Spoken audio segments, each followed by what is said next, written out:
Si kagalang-galang na Lin ang general. Bumalik na kami. Buti na lang at ngayon wala nang mangangahas na apihin tayo. Hey! Ehi! May nakita ba kayong mga suso kamakailan sa nayon?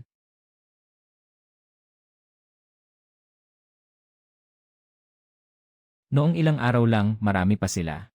Si Binibining Lin, may nangyari sa nayon ng Wang. Nilamon ng mga suso ang buong taniman. Kapag dumating ang salot na yan, may mamamatay talaga. Huwag kayong mataranta. Kapag nagtulungan tayo ng buong puso, tiyak na maililigtas natin ang taniman. Mula ngayon, ang buong nayon ay papasok sa estado ng paghahanda. Hahatiin ang pangkat ng bantay sa 5 grupo. Magbabantay araw at gabi. Pinakakinatatakutan ng mga suso ang apoy at usok. Maghukay ng mga kanal na panlaban sa apoy. Maghanda ng damong pangsugpo at panggamot. Noon, walang saysayang pagsunog at pagpapausok. Dahil napakarami na ng mga suso. May lihim ang ninuno ko sa pagpapaalis ng mga peste.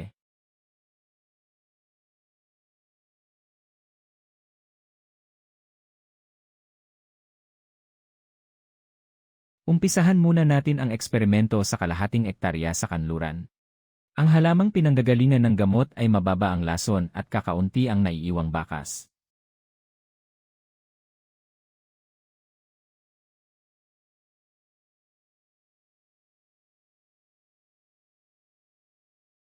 Kaya bagay itong gamitin noon pa man.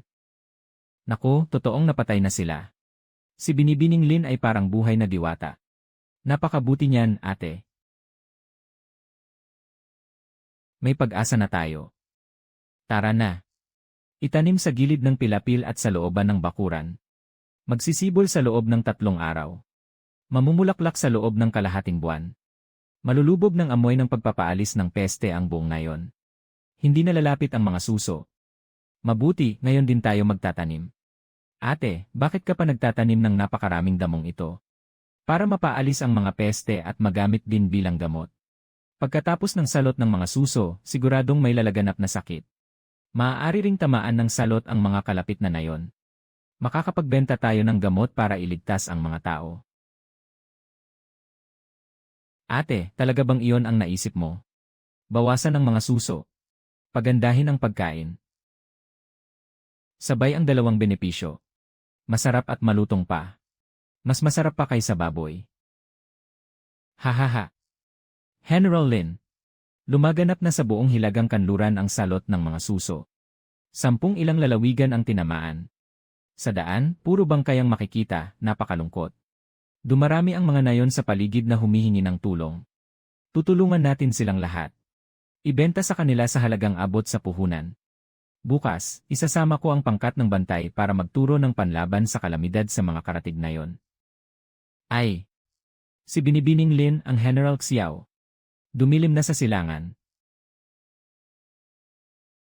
Dumarating na ang malaking hukbo ng mga suso. Lahat maghanda. Sindihan agad ang usok. Huwag matakot, sundin lang ang plano.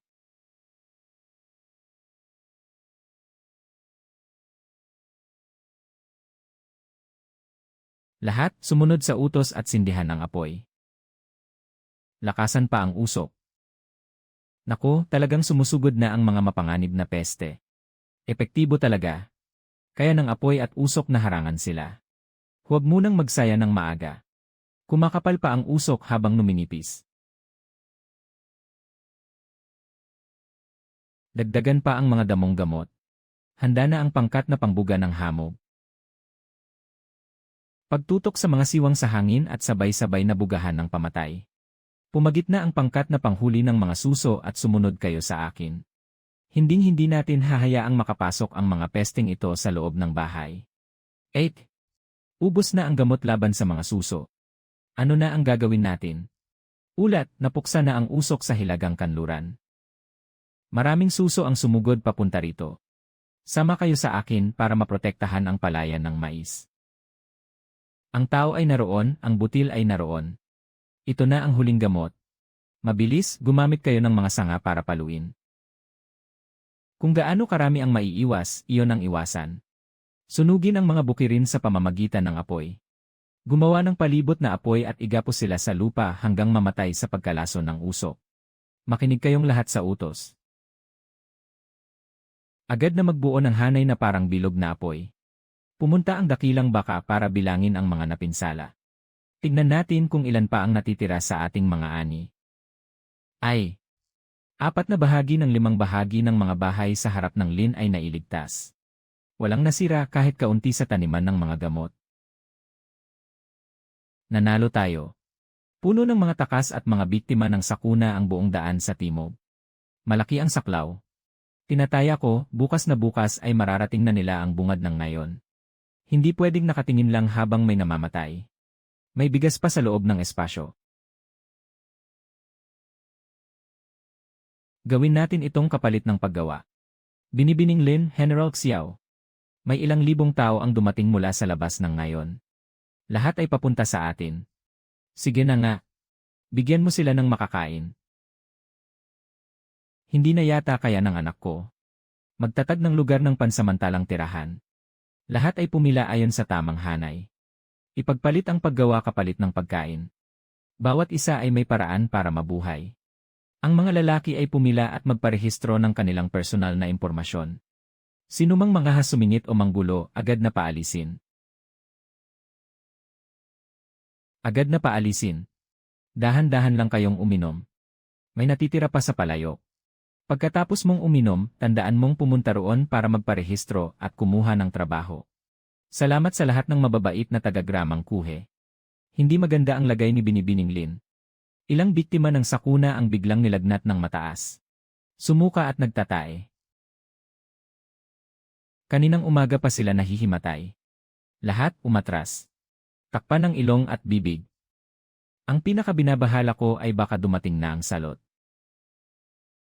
Ubo-ubo. Salot man ito, salot nga. Palayasin niyo sila. Kung hindi, mamamatay tayong lahat sa nayon.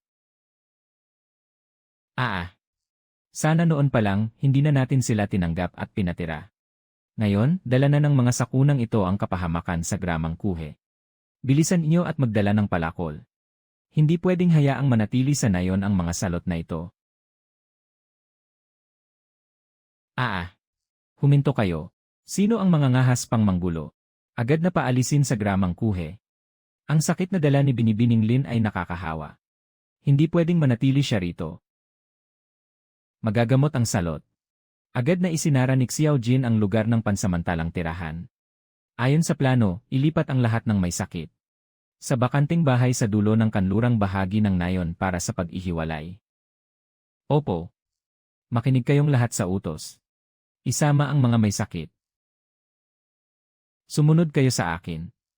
Mag-ingat ka. Puro mga taong nahawahan ang nasa loob. Huwag kang mag-alala, alam ko ang ginagawa ko. Hindi ako basta matitinag ng ganito. Lagnat na 39 na degree. Kasabay ng matinding pagsusuka at pagtatay na parang buhos. Ito ang karaniwang sintomas ng impeksyong dulot ng bakterya at kolera. Tulungan mo akong kunin ang kahon ng gamot, bilis. Hatiin ang gamot na ito at inumin ng 3 beses. Kapag naubos ang bote ng likidong ito, tandaan mong tawagin ako. Araw-araw, kailangang magdisinfekta ng 3 beses. Ang mga kubyertos ng lahat ng may sakit at mga damit ay kailangang pakuluan sa tubig na kumukulo. Kapag naghuhugas ng kamay, siguraduhing nakasuot ng maskara. Huwag na huwag ninyong hahawakan ang mga mata at bibig gamit ang kamay, malinaw ba? Opo, Binibining Lin. Gagawin namin ng eksakto ang sinabi ninyo. Si Lin Wansing ay isang demonyang babae. Dala niya ang maruruming bagay na ikinagalit ng langit. Nang magkalat na lang ang salot na ito, sunugin ang buhay ang mga may sakit. Sunugin din kasama ang demonyitang iyon. Maghandog sa Diyos ng langit. Iligtas ninyo ang Gramang Kuhe. Sino ang manghahas na sumulong ng isang hakbang? Patayin sila ng walang pag-atubili. Naipainom ko na ang gamot. Ngayon ay bumababa na ang kanilang lagnat. Hindi na rin sila sumusuka. Kung susunugin niyo sila, iyon ang tunay na pagkitil sa buhay ng mga tao. Isa yang salamangka. Iyan ay pagbabalik ng sigla at liwanag. Ilang araw pa, mamamatay pa rin sila. Bigyan niyo ako ng 3 araw. Kung pagkatapos ng 3 araw ay hindi pa gumaling ang mga may sakit, hayaan niyong ako na ang managot kung magagamot ko sila. Kung gayon, dalhin niyo ang inyong altar at lumayas kayo sa gramang kuhe. CJ. Tataya ako ng 3 araw. CJ.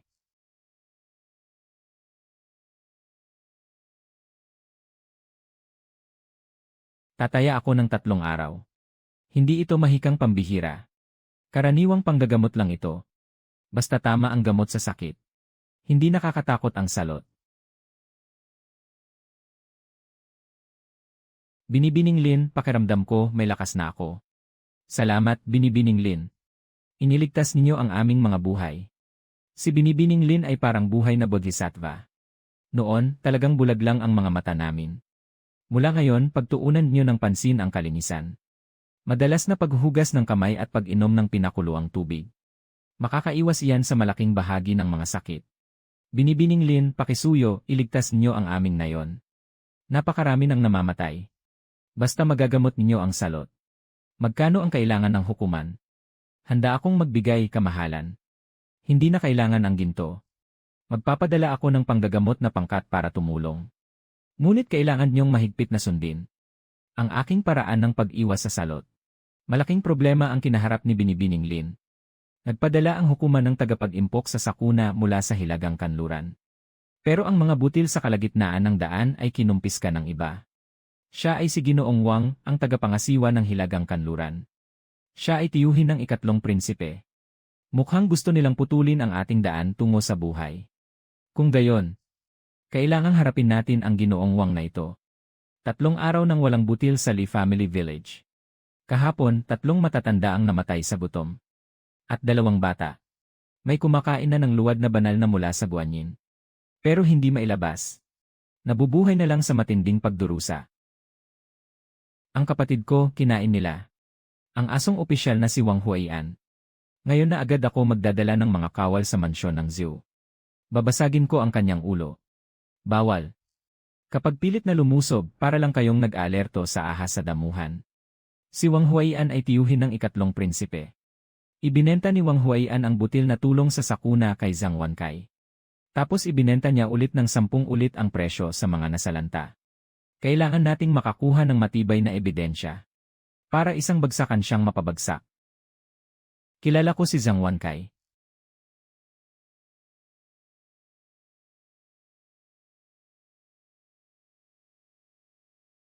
Maaaring doon tayo kumuha ng butas. Ang mga pulang pinto ay mabango sa alak at karne. Sa daan ay may mga kalansay na nagyelo hanggang mamatay. Hindi ba't ang matatanda ay hindi kailanman nanlilinlang sa atin? Umalis kayo, mga gutom na anghel, lumayo kayo. Sa gramang kuhe, si Lin Wangxing. Gusto niyang makipag-usap kay Ginoong Wang tungkol sa butil na tulong sa sakuna. Ayon pala, si Binibining Lin lang, sandali lang po. Abala si Ginoong Wang. Wala siyang oras na makipagkita sa inyo. Talagang may itinatago siya sa dibdib. Pumunta kayo kay Zhang Wankai. Panginoon, pakisuyo naman, bigyan mo kami ng mas mababang halaga. Halos mamatay na sa gutom ang anak ko. Ngayon, sa presyong iyan lang, butil na pampatak ng luha. Kung hindi mahal, hindi bibili, butil na pampatak ng luha. Binibining Lin, anong hangin ang nagdala sa inyo rito? Kailangan ko ng 100,000 shig na butil. Pero kailangan kong malaman kung saan galing ang butil nyo. Siyempre, mula yon sa Jiangnan. Sa nakalipas na 3 buwan, walang naipadalang barkong may butil sa Zhucheng. Natatakan pa ang sako ng tatak ng kagawaran ng bahay. Ginoong Zhang, nagbebenta ka ng ibinuwis at pantulong na butil ng korte. Si Wang Huaian pa ang nagbanta sa akin ng patalim. Pinipilit niya akong ibenta ang butil para sa kanya. Tingnan mo ang mga kababayan natin na halos mamatay na sa gutom. Hindi ba masakit iyon sa puso mo? Bawat gabi ay nananaginip ako ng bangungot. Parang sa panaginip, ang mga taong gutom ay dumarating. Maglabas ka ng ebidensya. Ipinapangako kong mapapangalagaan ko kayo at ang buong pamilya nyo. General Xiao, hindi ba kayo ibinilanggo sa kulungang bakal? Para malinawan ang pagkakasala. Ibinalik sa tungkulin. Dumating na ang masamang araw ni Wang Huaian. Makikipagtulungan ako sa inyo. Narito ang talaan at ang sulat na pangpatunay. 20,000 liang ang nakatago sa lihim na bodega ng butil sa labas ng lungsod. Hindi maganda. Dumarating na si Wang Huaian kasama ang mga kawal ng mansyon. Siguradong may nagbunyag. Kayo na, agad kayong umalis. Lin Wanxing, Xiao Jin. Ang lakas naman ng loob ninyo. Ginoong Wang. Saan napunta ang 10,000 layang na butil na ibinuwis ng korte? Sabi lang iyan ay pawang huwad. Sa labas ng lungsod, may isa pang lihim na bodega na may 20,000 liang. Nasa amin ang tatak ng kagawaran ng bahay. Mga kawal, hulihin niyo sila. Sinong mga ngahas na lumaban? Patayin silang lahat, huwag mag-atubili. Ibagsak ang gahaman at tiwaling opisyal na si Wang Huayan. Ibalik niyo sa amin ang butil na ibinuwis para sa sakuna. Iprotekta si Binibining Lin. Iprotekta si General Xiao. Kayo, gusto ba ninyong mag-alsa? Ikaw ang tunay na nag-aalsa. Karapat-dapat kang mamatay ng libu-libong ulit. Ang korte ay sumamsam ng 100,000 danang butil. Sinubli niya ang lahat sa sariling bulsa. Ibinenta niya kay Zhang Wankai. Pagkatapos ay ibinenta pa niya sa amin ng 10 ulit ang presyo. Siya ang dahilan kung bakit namatay ang aming mga kamag-anak. Patayin siya. Patayin ang lintik na opisyal na ito. Tumigil kayo. Patayin siya. Ipasa sa pagparusa. Dapat siyang ipasa sa korte at parusahan ayon sa batas. Wang Huayan, batid mo ba ang iyong sala? Ipinag-utos ng emperador na imbestigahan at tanggalin ka sa tungkulin. Ibalik sa kabisera bilang bilanggo. Lahat na ninakaw na butil at salaping nakalaan sa sakuna ay dapat isauli. At ipamahagi sa mga nasalanta. Kahanga ang ginawa ninyo, kanyang kamahalan ang prinsipe. Binibining Lin, sa pagkakataong ito, malaki ang naitulong ninyo. Kanyang kamahalan ang prinsipe. Malubha pa rin ang pinsala ng sakuna. Kailangan pa ng mas maraming butil at gamot. Pumayag ang emperador na magdagdag pa ng 20,000 danang butil. Naglabas na rin ng utos ang emperador. Itinalaga kanyang sugo para sa pagtulong sa sakuna sa Hilagang Kanluran. Ako. Ang buong Hilagang Kanluran. Walang sinuman ang mas karapat-dapat kaysa sayo. Naniniwala sa iyo ang emperador. Naniniwala rin ako sa iyo. Sige, pumapayag ako. Lin Wanxing. Hindi ka palulusutin ng kanyang kamahalan. Binibining Lin. Ang imbakan na ito ay kayang magdilig at magsuplay sa mahigit 10,000 ektarya ng lupa sa 3 lalawigan. Sa susunod na tagsibol, ipalaganap ang pinahusay ng mga binhi sa lahat ng lalawigan. Ani ang mga ani sa mataas na lupang tabihan. Ganitong paraan ng pagtatanim. Bawat mo ay makakadagdag ng 3 bahagi. Talagang ang swerteng bituin ng aming bayan si Binibining Lin. Nakaipon tayo ng 15,000 danang bigas at pagkain. Sasapat ng makakain hanggang anihan sa susunod na taon. Ganap nang nakontrol ang salot. Napakaganda. Ilang buwan na tayong nagsisikap ng walang tigil. Sa wakas ay nakaluwag ng kaunti ang lahat. Dumadalas ang reputasyon ni Lin Wanxing, kamahalan. Lalo ring kinalulugdan ng prinsipe ang kanyang loob. Nabagsak na si Wang Huayan. Malaki ang ating naging pagkalugi. Talagang kamalasan ko si Lin Wanxing. Marami na akong taon sa negosyo sa Hilagang Kanluran. Hindi rito nagtatapos ang aking kapangyarihan. Hindi ba siya ang pinakapinangangalagaan ng sambayanan? Mula sa sambayanan ako kikilos. Inabot na ng Binibining Lin ang 20,000 bato ng dayaming bigas. Agad itong ipamahagi sa bawat county. Upang makatawid ng mapayapa ang mga mamamayan sa taglamig. May nangyari sa Qinghe County kay Binibining Lin. Ilang daang mamamayan ang kumain ng bigas na may dayami at nagsuka at nagtatay. Mahigit 10 ang namatay. Ano? Agad na magtungo sa Qinghe County. Mali, Binibining Lin. Hindi ito salot, ito ay pagkalason. Ipakasuri ang ipinamahaging bigas. Kasama rin ang mga langaw at halamang berdeng mura. Si Lin Wanxing ang nagkamkam sa perang para sa tulong bigas. Sadyang nagpalason siya sa pagkain para mapatay ang aming mga kamag-anak. Patayin siya para ipaghiganti ang mga mahal namin sa buhay. Kaya pala si Lin Wanxing ang pumatay sa anak ko. Isuko si Lin Wanxing bilang kabayaran sa buhay. Anong uri ng tao si Binibining Lin? Hindi pa ba malinaw sa inyo? Ako, si Lin Wanxing, ay sumasaksi sa langit. Hindi kailanman ako gumawa ng anuman laban sa mga mamamayan. Bigyan niyo ako ng 3 araw. Masusumpungan ko ang tunay na may sala. Hayaan niyong ako ang bahala roon. Sige, 3 araw.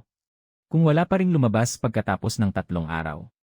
Susunugin ko ang bahay panlalawigan. At sabay kang lulubog kasama nito. Masyado nang maikli ang 3 araw. Saan ako magsisimulang magsiyasat? Ang bigas na ito ay dumaan na sa napakaraming kamay. Maaaring may nakapalasok na peking gamit ng hindi napapansin. Tiyak na may taong nasa loob. Si Qin Feng, siya satin mo ang ruta ng transportasyon ng batch ng bigas na ito. Tumutok sa mga opisyal ng transportasyon at mga mangangalakal ng bigas. Pumunta si Wang Hu sa Zhangwancai.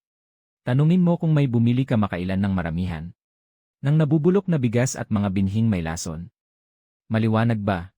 Dahan-dahan lang inumin. Gagaling ka rin.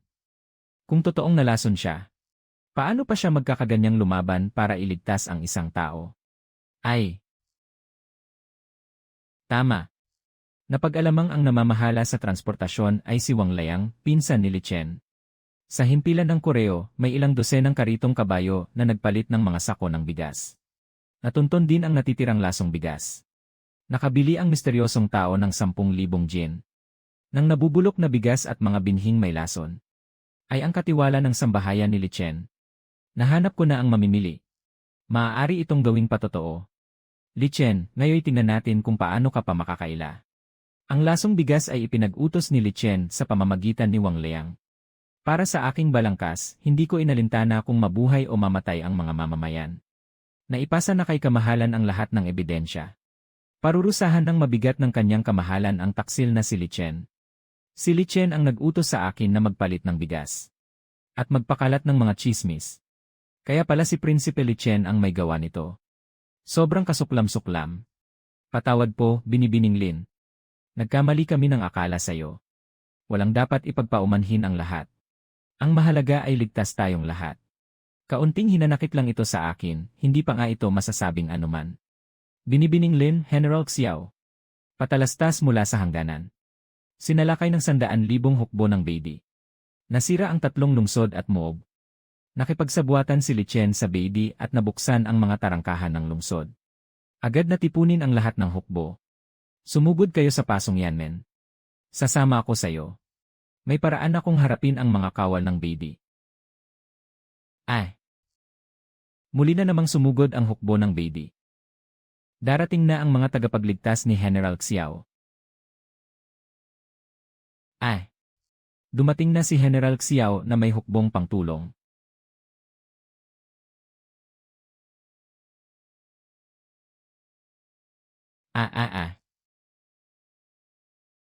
Buksan ang tarangkahan ng lungsod.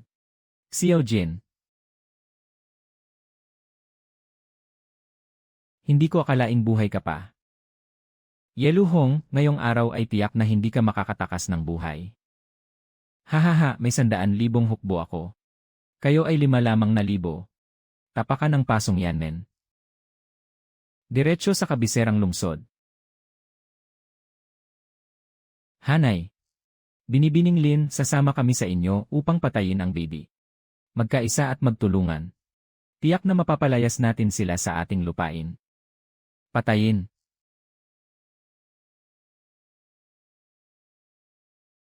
Patayin. Kumpleto na ang pangkat medikal, ate. 500 kababaihan ang natuto ng magtali ng sugat. Alagaan muna ang sarili ninyo bago kayo makapagliligtas ng iba. Pinangunahan ni Qin Feng ang 500 sundalong pamilyar sa lupain. Paikot sa likurang bahagi ng Beidi. Putulin ang linya ng supply ng pagkain. Opo. Bigyan niyo ako ng 1,000 sundalo. Sa loob ng 1 araw. May paraan akong harapin ang mga kawal ng Beidi.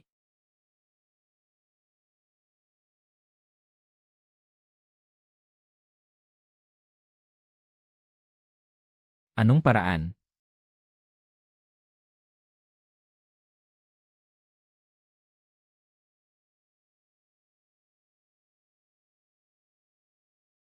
Hayaan silang malasap ang lagim ng makabagong panahon. Pakanin sila ng mga palaso. Buhusan ng kumukulong langis at batong pambato. At saka sisingilin natin sila. Ang unang makaakyat sa pader ng lungsod. Gagantimpalaan ng 2,000 tael na ginto.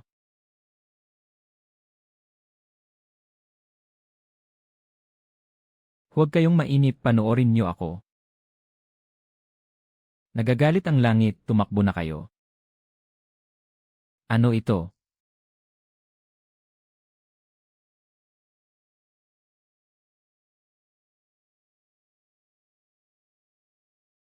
Umatras kayo, mabilis. Ipinadala ito ni Li Chen kay Ye Luhong. Nasa loob ang lahat ng mga guhit ng depensa ng Pasong Yanmen. Mga taksil. Hindi niya minamaltrato ang kanyang ama. Nilulustay niya ang bayan para lang sa sariling dangal. Talaga bang may paraan kang tuluyang talunin ang baby? May plano ako. Nasa loob ng 10 taon ay hindi na muling makapagsasalakay ang baby. Ye Luhong, Li Chen. Hindi na malayo ang wakas ninyo. Itaas siya sa tabi ng tolda. Palitan ang gamot sa tamang oras. Huwag hayaang maimpeksyon ang sugat. Binibining Lin, magpahinga muna po kayo. 3 araw na kayong hindi natutulog. May ilan pang sugatang malubha na naghihintay sa akin, hindi ako maaaring magpahinga. Malate, kailangan mong magpahinga. Pero, sobrang napagod ka na. Sino ang mamumuno sa pangkat medikal? Sino ang magpaplano para sa atin? Ayos na, 2 oras lang. Matulog ka muna. Saan galing ang dami ng pagkain na ito? Yung inihanda mo noon para kay Ehe. Pinakuha ko kay Ehe ang 10,000 bato. Pati mga lata at pinigang biskwit. Sabi ng mga kawal, hindi pa sila nakatikim ng napakasarap na pagkain na ganito. Iyan naman talaga ang inihanda para sa lahat. Matagumpay na pinutol ni Qin Feng ang ruta ng butil ng baby. Sinunog ang higit 10 karito ng butil at damo. May 80,000 tauhan pa ang pangunahing hukbo ng baby. Umatras sila patungong mansyon ng Wang Sayinshan. Madaling ipagtanggol, mahirap lusubin. Napakaganda nito, ito mismo ang ating pagkakataon. May plano ako na tawaging putulin ang pagkain at lusubin ang puso, at ang unang hakbang ay sa gabi, lusubin ang pastulan sa kanlurang bahagi ng isa. Pagdating ng ikalawang gabi, makikita na nila ang tunay nilang kalagayan sa araw. 30,000 sundalo ang mahigpit na nagbabantay sa hukuman ng Wang Sayinshan. Ito ay plano sa gabi. 5,000 lang tayo. Magandang taktika, ngayong gabi na tayo kikilos. Hindi bakal na 1 piraso ang baby. Bukod sa pangunahing puwersa ni Ye Luhong, may 6 pang pangkat. Hulihin ang ilan sa mga bihag. Tratuhin silang mabuti. Pabalikin sila para magpakalat ng mga chismis. Sabihing sina Ye Luhong at Li Chen ay nagsabuatan. Nais nilang ibenta ang iba pang mga pangkat bilang alipin sa Dajing. At pabagsakin ang mga sarili nila sa pagpatayan. Ako na ang bahala rito. Kilos. Dito mismo. Nasusunog na ang pastulan, nasusunog na. May mga kalabang palihim na sumalakay. Bilisan inyo at dakpin sila. Umatras. Aray. Ang mga mata ko. Xiao Jin, Lin Wanxing. Papatayin ko kayo. Kapag nawala ang pastulan at ang mga butil. Sa taglamig na ito, nakatakda ng mapahamak ang baby. Sadyang sinunog ng Khan ang pastulan. Nakipagsabuatan siya sa 3 prinsipe ng Dajing. Para ipagbili tayo at ang iba pang mga pangkat bilang mga alipin. Hindi na nakapagtatakang kahit mamatay pa ang mga tao sa ating pangkat. Patayin si Ye Luhong. Sumuko sa Dajing. Mabait si Binibining Lin ng Dajing. Tiyak na palalampasin niya tayo. Ikaw, Ye Luhong, taksil kang nagbenta ng bayan para sa dangal. Lumabas ka at harapin mo ang kamatayan. Mga taksil, papatayin ko kayo.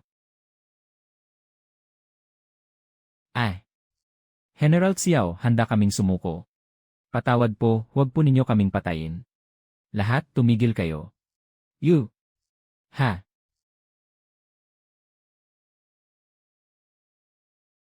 Gapusin niyo siya. Hindi sana tayo sumama kay Ye Luhong sa pagsalakay sa Dajing. Bigyan niyo kami ng isa pang pagkakataon. Ibabalik namin ang lahat ng sinakop naming lupa. Palayain ang mga bihag. Ikalawang kabayaran ay ginto, 10,000 liang. 50,000 ulo ng baka at tupa. Sige, sang-ayon ako. Magbigay-pugay sa Dajing bilang basalyo. Taon-taon na buwis at handog. 10 taon na walang pagsalakay. Ipalusaw ang ika-4 na pangkat ng hukbo. Isuko ang mga sandata. Magpadala ang Dajing ng mga sundalo para bantayan ang Yinshan. Si Binibining Lin ay dakilang tagapaglingkod ng ating dakilang hukbo. Kung wala si Binibining Lin, wala rin ang kapayapaan ngayon. Mabuhay si Binibining Lin. Ang suliranin sa hangganan na nagbigay ng paghihirap sa Dajing sa loob ng ilang dekada. Sa wakas ay lubos ng nalutas. General Xiao at Binibining Lin. May nangyari sa kabiserang lungsod. Nagpasimula ng kudeta ang ikatlong prinsipe na si Li Chen. Ikinulong niya ang emperador. Ang korona prinsipe ay kinugkob sa silangang palasyo. Hindi pa alam kung mabubuhay o mamamatay. Agad tipunin ang lahat ng hukbo. Bumalik ka sa kabiserang lungsod para tumulong sa pagsupil. Sa pagkakataong ito, kailangang tuluyang wasakin si Li Chen. Sa wakas, maghuhunos ng kapayapaan ang buong daigdig. Sino ang mangangahas magmungkahi ng pagbabago at pagpatay ng walang kaparusahan? Ang kabiserang lungsod ay naging impyerno na sa gitna ng tao. Ang emperador at ang koronang prinsipe ay nakulong sa Donggong. Si Xiao Jin at si Lin Wanxing ay malayo sa Pasong Yanmen. Hindi na sila makababalik pa. Agad mong isulat ang kautusan sa paglipat ng trono. Maaari pa bang maaliwalas ang mga huling taon nyo? Ikaw, Taksil, naglakas loob ka pang makipagsabuatan sa BD. Ipinagbili ang bayan. Kahit mamatay ako, hindi ko ipapasa sa iyo ang trono. Pagkaraan ng 3 araw. Ako ang magpapasinaya sa Tahe Hall. Kung hindi pa kayo makinig, hindi ko masisiguro na mabubuhay pa kayo hanggang doon. Kay kapal ng mukha ng Taksil na ito. Ang hukbo ni Li Chen ay nakaabante na at nabasag ang pangunahing tarangkahan. Sa loob ng isang sandali lamang, makakapasok na sila. Mabilis kang dumaan sa lihim na lagusan. Ako ang koronang prinsipe ng Dajing. Nararapat na kapwa mabuhay o mamatay ang Donggong at ako. Naniniwala ako kay General Xiao. Tiyak na darating si Binibining Lin upang sagipin tayo. Iparating mo ang aking utos. Ang umalis sa loob ng palasyo ay kapwa kamatayan ang kapalit. At dapat ding magsama ng ilang taksil na kama para sa kahihiyan. Mahal na prinsipe, tingnan nyo. Iyan ang watawat ng hukbo ni Xiao. Dumating na ang mga sugo ng hukbo. Napakabuti. Sa wakas, dumating na rin. Pahinan mo muna sa tubig ang general. Patumbahin si Li Chen. Ako rin ay pupunta upang kalabanin si Li Chen. Sa harap ni Binibining Lin ay ang Yongding Gate. Nagtalaga si Li Chen ng mabibigat na hukbo at mga makinang pambato sa Yongding Gate. Ang taksil na si Li Chen na ito. Ngayon, ako na mismo ang kikilos bilang kalooban ng langit. Linisin ang tarangkahan. Ang sapilitang paglusob ay hindi obra. Sobrang laki ng magiging kasawiang buhay. Ang hukbo ni Li Chen ay napilitang sumunod lamang. Ang ebidensyang nakipagsabuatan sila sa BD ay kalat na. Tiyak na mababagsak ang depensa ng hukbo. Xiao Jin, dalhin mo ang 20,000 pangunahing kawal at lusubin sila ng harapan. Ako ang mamumuno kay Qin Feng at sa 1,000 piling mandirigma. At palihim na papasok mula sa tubigang lagusan sa tabi ng Yongding Gate. Unahin niyong sagipin ang koronang prinsipe. Sobrang delikado iyon. Kung may pupunta, ako na ang pupunta. Ikaw ang punong komandante. Hindi ka dapat basta-basta sumuong sa panganib. May night vision glasses ako at mga flash bomb. Mas may bentahe ako kaysa sayo. Ito, hawakan mo para sa panangga sa katawan. Gamitin lamang kapag talagang wala nang ibang magagawa. Kailangan mong maging maingat. Kapag may panganib, agad kang magpadala ng senyas. Hindi ako magdadalawang isip na sumugod para sagipin ka.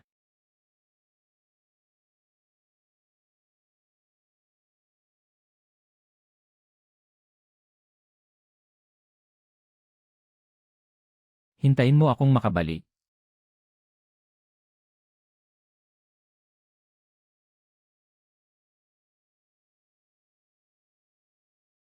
Kilos.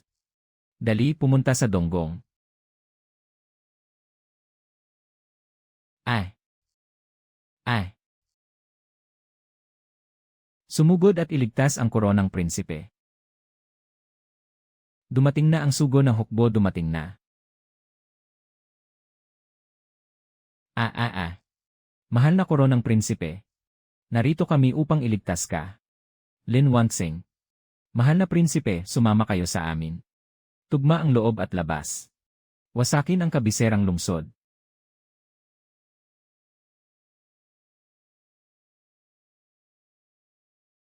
Sindihan ang hudyat ng apoy. Umpisahan ng buong hukbo ang pagsalakay. Wasakin ang Yongding Gate. Patayin sila. Mga kapatid, si Li Chen ay taksil na nagbenta sa bayan. Nakipagsabuatan siya sa baby at pinatay ang ating mga mahal sa buhay. Totoo pala. Baliktarin ang sitwasyon at patayin ang asong taksil na si Li Chen. Buksan ang tarangkahan ng lungsod.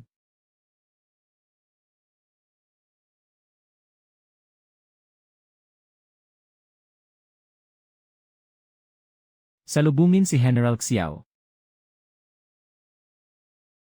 Dumiretso sa palasyo ng imperyo. Ano ang nangyayari? Saan nang gagaling ang mga sigaw ng pagpatay?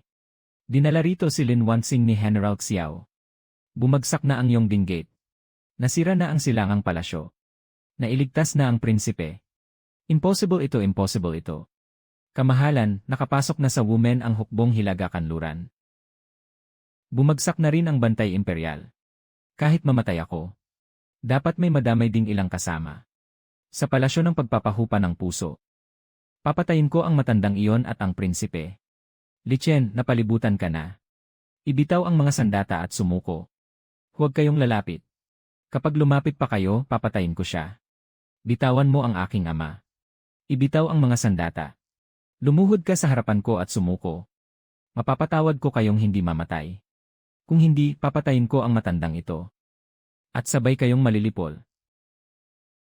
Takot na ba kayo? Ay, ang kamay ko. Higpitan mo na lang ang tali. Ama, ayos lang po ba kayo? Ayos lang ako. Lin Wanxing. Hindi ako mapapayag na matalo ka nitong hamak na babaeng magsasaka. Hindi ako ang natalo kundi ang kalooban ng sambayanan. Nakipagsabuatan ka sa mga dayuhang kaaway. At ipinahamak mo ang karaniwang mamamayan. Matagal mo nang nawala ang puso ng taong bayan. Hindi ako naniniwala, hindi ako pumapayag. Hilahin siya palabas ni General Xiao. Bukas ng tanghali. Iputol ang ulo niya sa pamilihan bilang babala sa lahat. Opo. Dapat mamatay ang taksil sa bayan. Dahil sa kanya, napakaraming kamag-anak namin ang nagbuwis ng buhay.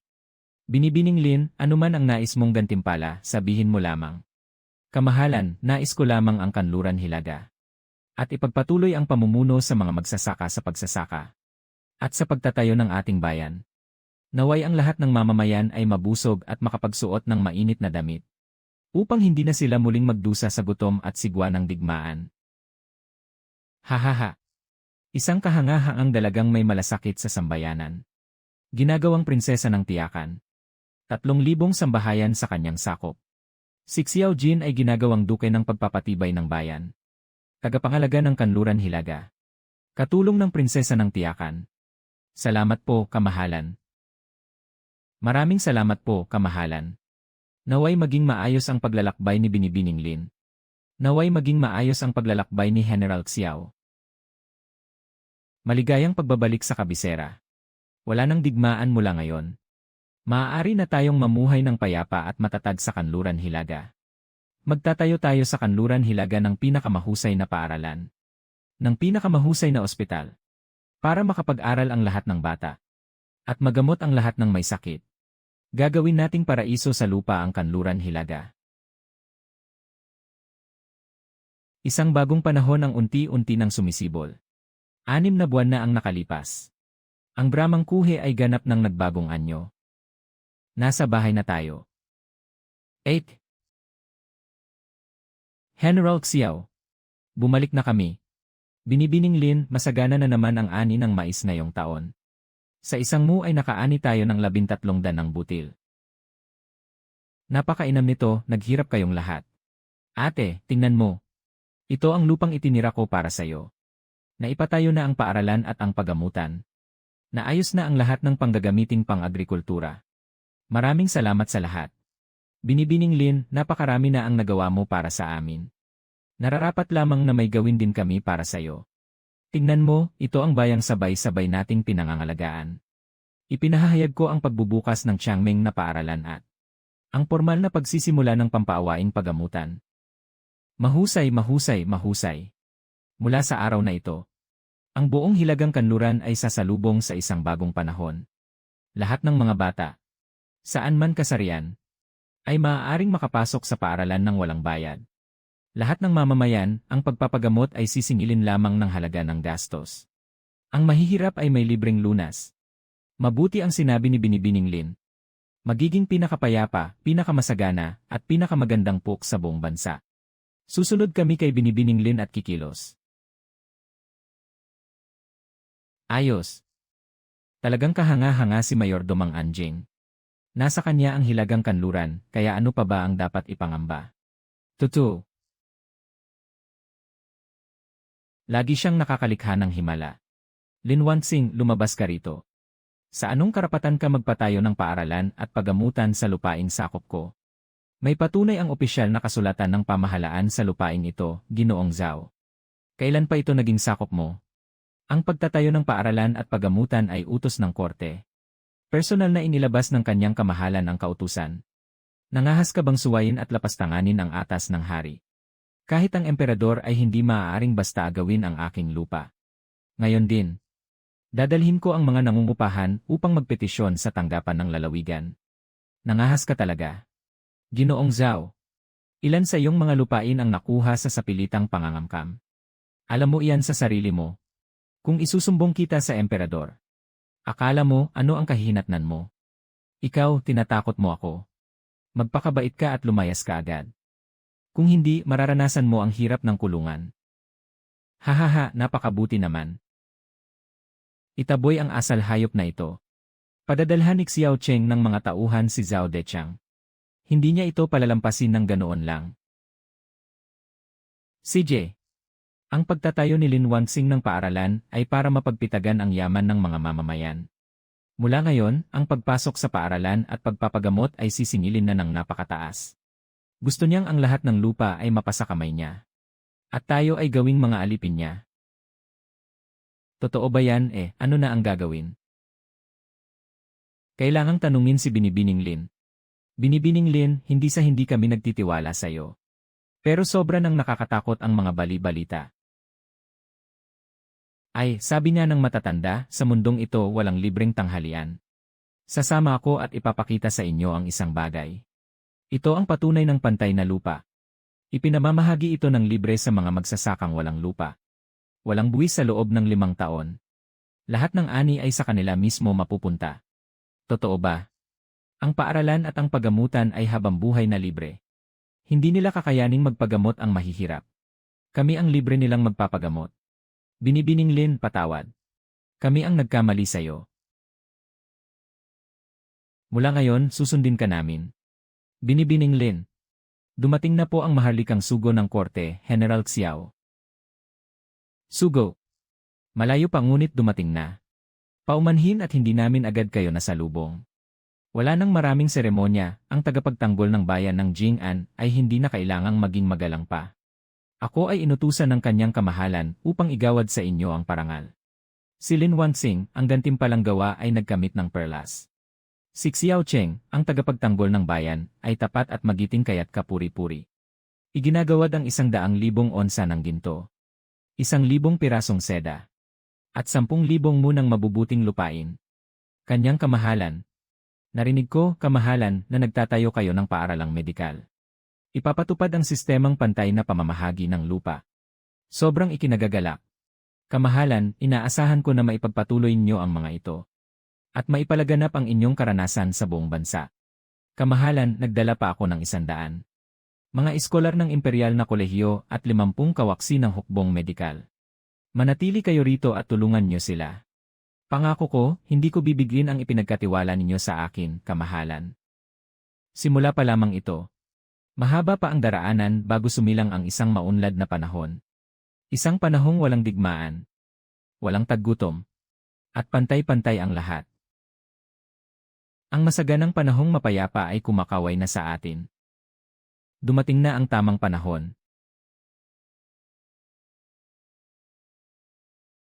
Ang mga sulat na personal na sinulat ng emperador. Sa wakas, magkakaroon na kami ng sarili naming paaralan. Magaling, magaling, magaling. Opisyal nang magbubukas ang paaralang Kimeng. Mga batang edad 7 hanggang 12. Walang pagtatangi sa lalaki o babae. Walang pagtatangi sa mahirap o mayaman. At libre ang pagpasok. Kasabay nitong magbubukas ang mga klinikang pangkagalingan para sa bayan. Walang bayad ang konsultasyon. Ang gamot ay sa puhunan lang ibebenta. Magpapadala rin tayo ng mga doktor sa mga nayon ng regular. Para sa mga tao, sa mismong tapat ng bahay nila, makakapagpatingin na sila. Napakagaling, anak ko. Makakapag-aral ka na rin sa wakas. Gagaling na ang sakit ng aking ina. Si Binibini Lin ay tunay ngang muling nagbigay buhay sa amin. Magaling. Ate Lin, para sa'yo ito. Maaari ba akong mag-aral? Gusto kong matutong bumasa. Sa hinaharap, sulatan mo ang aking ina, ha? Siyempre. At balang araw, ikaw pa ang magiging pinakamahusay na estudyante ng paaralan.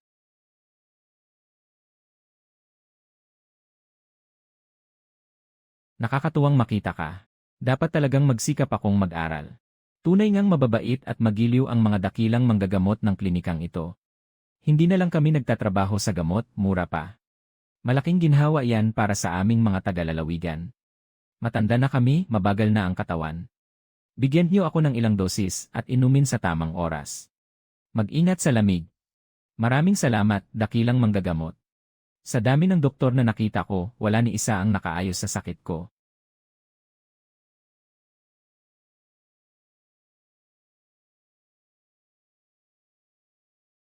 Lahat ng iyan ay bunga ng kabutihan ng aming pinunong si Jingan.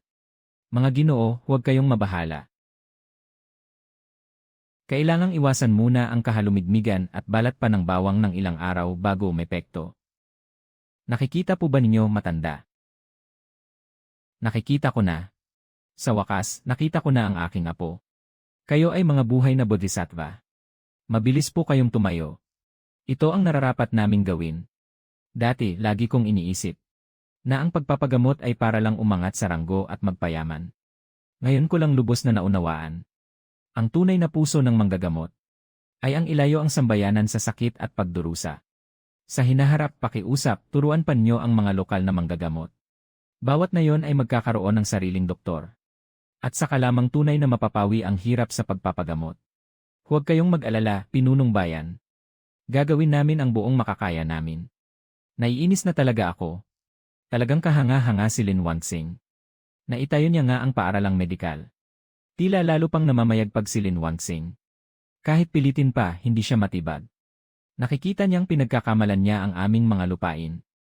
Pinaandar na ang sistemang pantay na pamamahagi ng lupa. Mukhang sabay na tayong uminom ng mapait na hangin mula sa hilagang kanluran. Pagsamahin ang lahat ng mga Panginoon at bumuo ng alyansa ng mga Panginoon. Tanggihan ang pagsuko ng lupa. Palayasin ang lahat ng kasama sa lupa. Bababa ang ani ng butil. Magugutom ang sambayanan. Natural lamang nakamuhian nila si Lin Wangxing. Sa hukuman, aalisin ang sistemang pantay na pamamahagi ng lupa. Napakagandang ideya. Muli pa silang magpadala ng mga tauhan sa kabisera upang magkalat ng mga binhi ng paghihimagsik. Bumili sila ng suhol sa mga tauhan ng kampong mapagmatsyag upang palihim niyang pabagsakin siya. Hahaha, mabuti. Hindi ako naniniwalang matatalo ako ni Lin Wangxing. 500 pera kada dan. Bumili man o hindi, bahala na. Paano kami mabubuhay sa ganito? Ayaw na kaming paupahan ng mga Panginoon ng lupa. Tulad nga ng inaasahan ko. Biglang tumaas ang presyo ng bigas. Nagpupuyos ang mga mamamayan sa galit. Kapag nagpatuloy pa ito, magkakagulo. Mukhang matibay ang samahan. Sa totoo lang, hindi nila kayang tumagal sa isang hampas. Suriin niyo kung alin sa mga Panginoon ng lupa ang pinakamasahol na salarin. At alin ang napilit lamang. Ibigay mo sa akin ang talaan ng mga napilit. Ako mismo ang kakausap sa kanila. Opo. Karamihan sa lupang nasa mga kamay nyo ay pinaghirapan nyo mismo. Hindi iyon sa pilitang inagaw. Hindi ko gagalawin ang inyong mga lehitimong ari-arian. Gusto lang kayong pakinabangan ni Zhao Dechang. Kapag nabisto na siya, ililipat niya sa inyo ang pananagutan. Kusang isuko ang lupang inagaw. At linawin ang hangganan. Maari pa ring hindi tayo mag-usig sa nakaraan. Handa kaming isuko ito, kamahalan. Lahat kami ay pinilit lamang ni Zhao Dechang. Handa rin kami. Bumalik kami upang isa-isahin ang talaan ng mga lupa. At isuko sa pamahalaang Zhou. Ilang Panginoon ng lupa, kusang isinuko ang kanilang mga lupa. At nilinaw na ang mga hangganan sa inyo. Isang pulutong ng mga basura. Hindi ko sila mapapatawad bilang taksil. Kamahalan, ulat mula sa prinsesa ng katahimikan ng Jing'an, si Zhao Deqiang ay sa pilitang inagaw ang lupa ng mga mamamayan. Naghasik ng lagim at paghati. Kinuha namin ang lahat ng ebidensya ng kanyang panlilinlang sa buwis at pag-iwas sa buwis. Pinakamalubhang krimen. Alisin sa tungkulin at imbestigahan. Hindi niya nakuha ang lahat ng ari-arian. Huhatulan pagdating ng taglagas. Tratuhin siya. Sa wakas, natanggap na ng mga mapaniil ang kanilang ganti. Ganti ha. Lin Wangxing. Kahit maging multo ako, hindi kita palalampasin. Ang lahat ng kasamaang ginawa mo. Kahit maging multo ako, hindi mo pa rin matatakasan ang ganti. Salamat, Binibining Lin. Salamat po sa ibinigay ninyong lupa sa amin. Sa hinaharap, masipag po kaming magtatanim. Gagantihan namin ang kabutihan nyo, Binibining Lin. Sa wakas, matagumpay nang naipatupad ang sistema ng pantay na hatsyan ng lupa sa Hilagang Kanluran. Ano kaya ang iniisip mo? Iniisip ko ang nagdaang taon. Mula sa isang gutom na ulilang babae. Hanggang sa maging prinsesa ng katahimikan ng Jing'an ngayon. Lahat ng ito ay nararapat sa iyo. Ikaw ang nagbago sa Hilagang Kanluran. At nagbago sa kapalaran ng napakaraming tao. Hindi ito dahil sa akin lamang. Mula nang una kitang makita, Wangxing. Alam kong iba ka sa lahat. Gusto kitang makasama habang buhay. Ipagtanggol ka, ipagtanggol ang ating tahanan. Pakasalan mo ba ako? Gusto ko. Mula ngayon. Sa buhay man o sa kamatayan. Sasama ako sa iyo. Si Prinsesa Lin Wangxing ay nagpatupad ng sistema ng pantay na hatsyan ng lupa sa Hilagang Kanluran. Na sumira sa interes ng mga Panginoon ng lupa. At yumanig sa pundasyon ng kaharian. Nagbuo siya ng sariling hukbo. At binili ang kalooban ng mga tao. Nagtatangka siyang maghimagsik. Pakiusap, kamahalan, maglabas po kayo agad ng atas. Naipatawag si Lin Wangxing pabalik sa kabisera. At magsagawa ng masusing investigasyon. Lin Wangxing. Ano ang ginawa mo sa Hilagang Kanluran? Sa kalahati ng buhay ko, palipat-lipat ako. Sa wakas, nagkaroon din ng sandaling katahimikan. Kung palagi sanang ganito. Kay gandang mangyari nyon. Nang magising ako, ang nasa isip ko ay sobrang nakakaengganyo. Iniisip ko ang magiging anak natin sa hinaharap.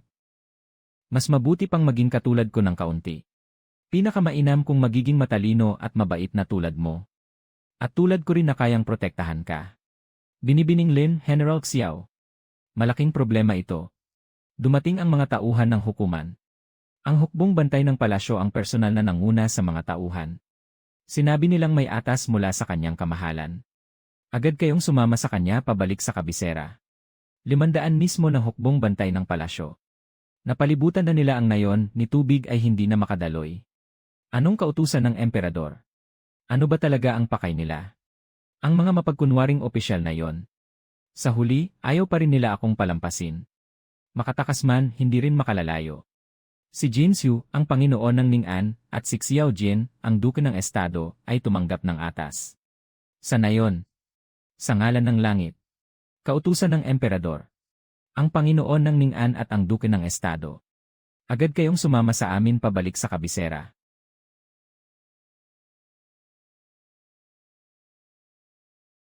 May iba pang utos mula sa mahal na sulat. Ako ay tumatanggap ng atas.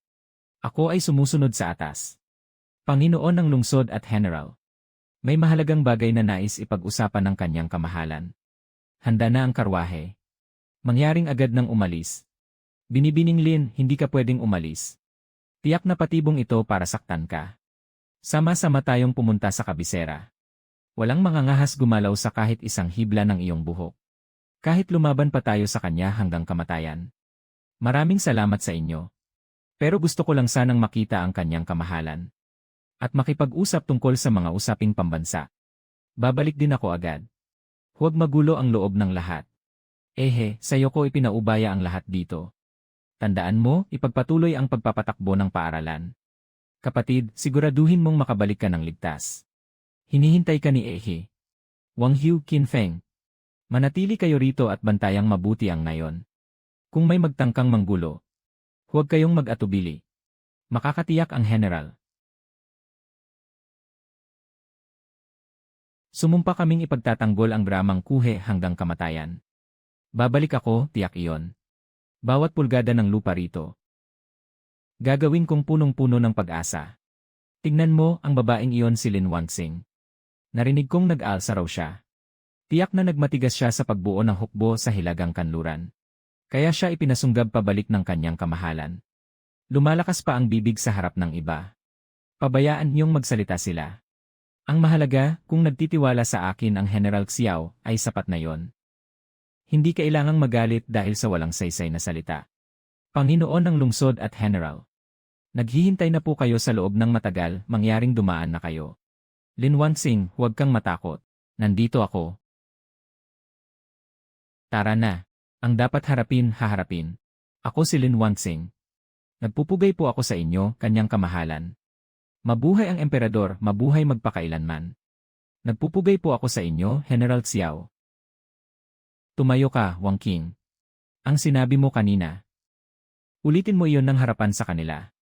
Kamahalan, si Lin Wanxing ay may lihim na hukbo sa hilagang kanluran. Na may layuning maghimagsik. Inagaw niya ang lupa ng mga maharlika sa lakas. Itinutulak niya ang sinasabing pantay na sistema ng sakahan. Nyanig niya ang buong dinastyang Dajing. Mas lalo pa niyang nilinlang at iniligaw ang madla. Dapat siyang parusahan ng kamatayan bilang tapat na lingkod. Isa pala siyang halimaw na nagdadala ng kapahamakan sa kaharian. Lin Wanxing, ano pa ang maipagtatanggol mo? 3,000 lamang ang unang pangkat na tagapagtanggol ng ngayon. Ang dapat nilang ipagtanggol ay ang mga nalalabing bandido at ang malupit na bidi. Lahat ng tauhan at armas ay nakaulat na sa kagawaran ng digmaan. Sabi ni Wang Chengxian na ako raw ay nagtataksil. Nasaan ang ebidensya? Noon, napunta na ako sa hilagang kanluran. Nasaksihan ko ang mga taong ang kinakain ay balat ng damo at ugat. Sa ilalim ng sistemang pantay na pamamahagi ngayon. 3 ulit na tumaas ang ani ng butil sa hilagang kanluran. Wala nang isang karaniwang mamamayan ang mamamatay sa gutom. Kung mabubusog ang bayan, hindi na yanig ang kaharian. Kung gayon, hindi na lang ba natin kailangan ang kahariang ito? Ano ang sinasabi mo? Sinira mo ang kapakanan ng mga maharlika. Maaga o huli mag-aalsa sila. Ang lupang binabanggit ni Wang Chengxian ay yaong mga maharlikang marahas na umaagaw ng sakahan ng bayan, hindi ba? Ang tunay na tumututol sa akin ay ang mga tiranong tulad ni Zhao Deqiang. Sa lindol, atakehin ang kalaban. Sa gamot na pangontra sa peste, papatayin ang mga uod. Sa sining ng manggagamot, ililigtas ang buhay. Kung ituturing ninyo itong pangkukulam, inaasahan kong mapuno ng gayong pangkukulam ang buong daigdig. Nang sa gayon ay mabuhay ng matagal ang lahat ng karaniwang mamamayan. Ito ang pang-aapi ni Zhao Deqiang sa mga tao.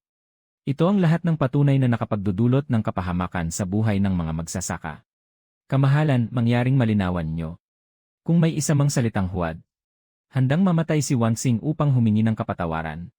Ama, may nais pong iulat ang inyong anak.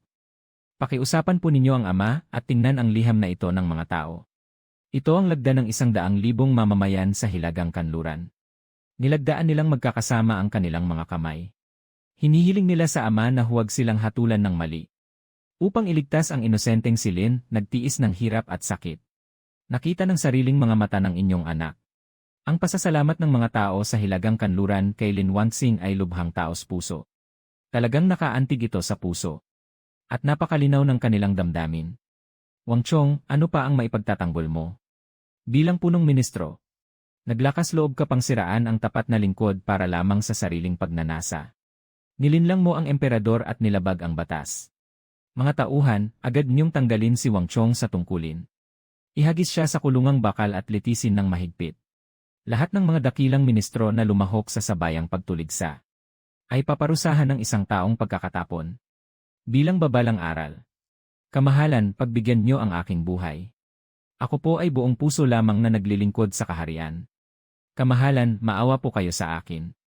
Wanxing, Xiao Jin. Nadagdagan na kayo sa hirap at sakripisyo. Noon, pinaniwalaan ko ang aking narinig at kaunti ang aking pinakinggan. Halos na perwisyo ko pa ang mga naglilingkod na dakilang opisyal ng Dajing. Nilinlang ako ng masasamang tao, kamahalan. At higit sa lahat, nakatunog agad kayo. Iyan ang pagpapala ng sambayanan.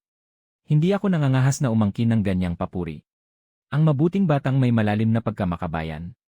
Hindi kita napagkamalan. Nagpasya akong magpalabas ng kautusan upang ipalaganap sa buong bansa ang sistemang pantay na sakahan. Itatalaga ko si Lin Wangxing bilang tagapagtaguyod ng reformang agrikultural sa buong kaharian. Upang pag-isahin ang pagsasaayos ng pagsasaka at kalupaan sa buong daigdig. Xiao Jin, inaatasan kita na maging punong general ng sandatahang lakas ng buong daigdig. Ikaw mismo ang mamumuno sa hukbo. Hindi po ako mabibigo sa mataas ninyong pag-asa. Kahit mamatay, hindi ako urong. Tinatanggap ng inyong lingkod ang atas at sisiguruhing magpapatuloy ang reforma ng walang aberya. Narinig ko rin na mayroon na kayong panatang alyansa. Dahil sa magandang itinakda ng langit at lupa. Ako na ang mamamagitan sa inyong kasal. Ipinagkakaloob ko sa inyo ang 18 araw ng buwang ito para ganap na may kasal. Maraming salamat sa habag at biyaya ng kamahalan. Nawa ang dajin ay managal na umunlad. Nagpapasalamat ako sa ipagkaloob na kasal ng kamahalan. Bagamat may mga panganib at balakid pa sa unahan. Ngunit hanggat naririyan siya, may libo-libong mamamayan sa paligid. Kung gayon wala akong dapat ikatakot. Ano ang iyong tinitingnan? Tinitingnan ko ang isang ating pinagsaluhan. Isang bagong bukas at marangal na panahon. Ngayon ay masayang araw para kay Binibining Lin. Nawa magtagal ang pagsasama nila ni General Xiao sa loob ng 100 taon.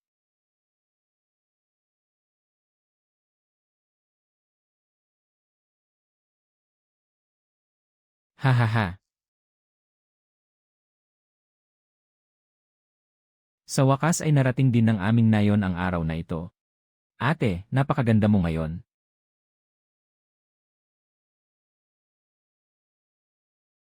Kapag nakita ni General Xiao, iiyak talaga siya sa tuwa. Noon ay isa lamang akong ulilang gutom na nakikipagsapalaran sa gilid ng daan. Hindi ko kailanman naisip na darating ang araw na ako ay makakapagsuot ng kasuotang pangkasal.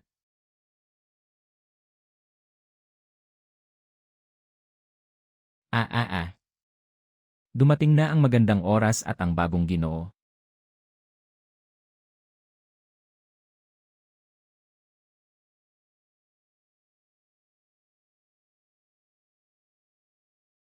Ang bagong Ginoo ay napakakisig.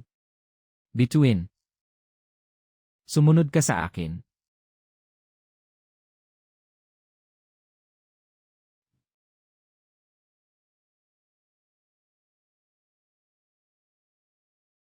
Ha ha ha. Maraming salamat sa iyo sa buong paglalakbay na ito. Masayang bagong kasal, Binibining Lin. General Xiao. Masayang bagong kasal, General Xiao. Nawa kayo ay tumanda ng magkahawak kamay.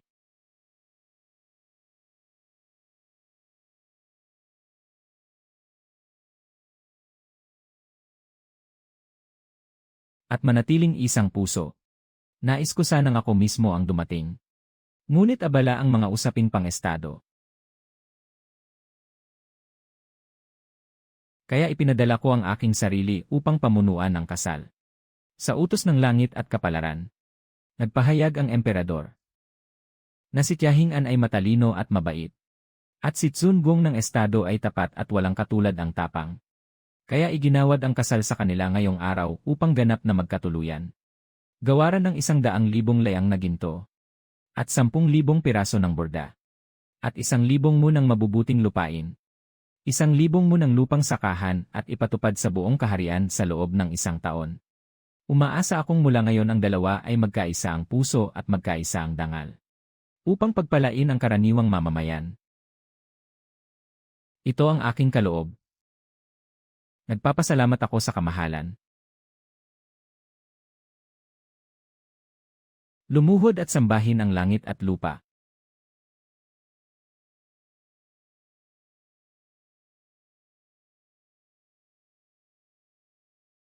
Ikalawang pagsamba sa marangal na bulwagan. Pagyukod ng mag-asawa sa isa't isa.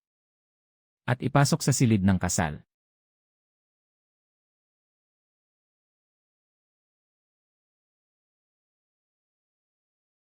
Mabuti.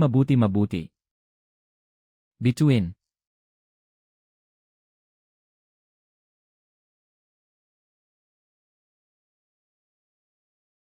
Sa wakas ay napangasawa na kita. Salamat sa'yo. Salamat sa pagdating mo sa aking buhay. Dahil sa'yo nagkaroon ng saysay ang aking buhay. Ako rin ay nakapangasawa sa'yo. Ito na ang pinakamasayang bagay sa aking buhay. Maayos ang pamamahagi ng lupa at pagbubukas ng paaralang Huimin sa Kimeng. Pinalaganap sa buong bansa ang sistema ng klinika ng lambak ng gamot. Itinalaga si Lin Wanxing bilang punong tagapagpatupad ng mga bagong patakaran sa buong bansa. At si Xiao Jin bilang tagapangalaga ng bagong mga patakaran. Sa wakas ay dumating din ang araw na ito. Nais kong ang lahat ng mamamayan sa ilalim ng langit ay magkaroon ng lupang sasakahin. May maaring basahin at may makikitang manggagamot. Sasamahan kita. Anuman ang haraping hirap. Lagi akong nasa tabi mo. 8. Bumalik kayong lahat. Mapapanatag ka na, ang hilagang kanluran ay ipagkakatiwala na sa iyo. Makakaasa ka, Binibining Lin.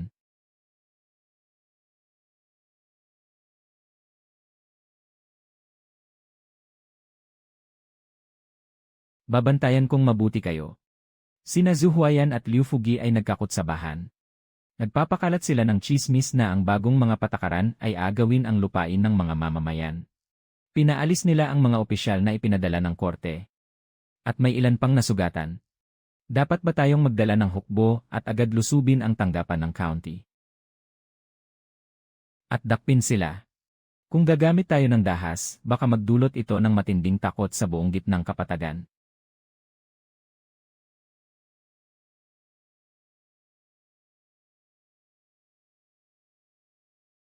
Kailangan nating gumamit ng talino.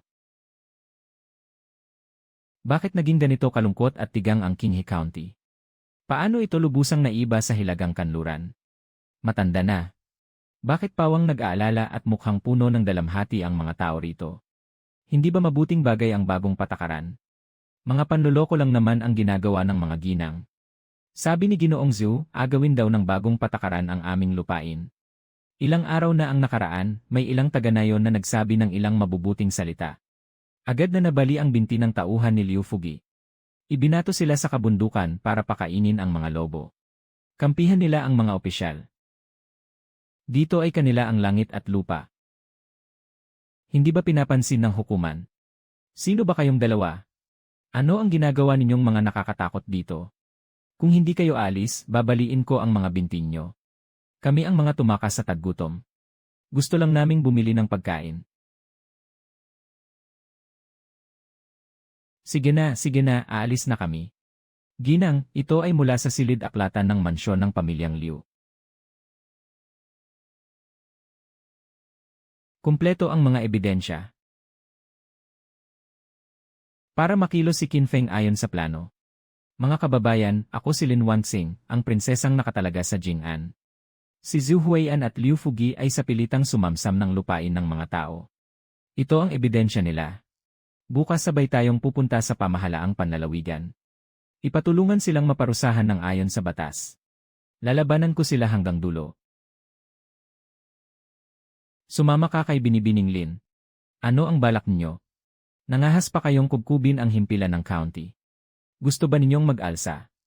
Kayo talaga ang nagbabalak mag-alsa. Para malinaw sa lahat. Ito ang ebidensya ng kanilang kasalanan. Sa ngalan ni Prinsesa Jing'an. Hulihin ang mga taksil na sina Zhu Huayan at Liu Fugi. Sina Zhu Huayan at Liu Fugi ay nagkasala ng napakalaki. Hatulan ng pagbitay upang magsilbing babala sa lahat.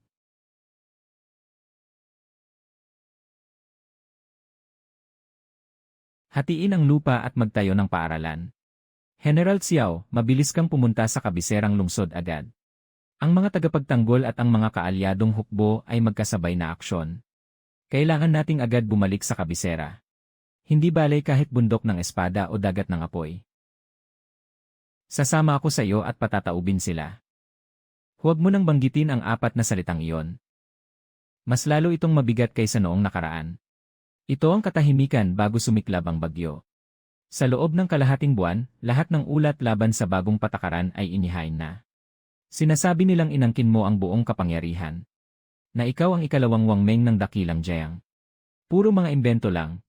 Sa loob ng isang buwan ng pagpapatupad ng bagong patakaran sa Qinghe County, tumaas ng 20% ang produksyon ng butil. Nayanig ang ama na emperador. Bukas sa umaga, sabay silang maghihimagsik. Papatawag ka upang bumalik sa kabisera at magbigay paliwanag.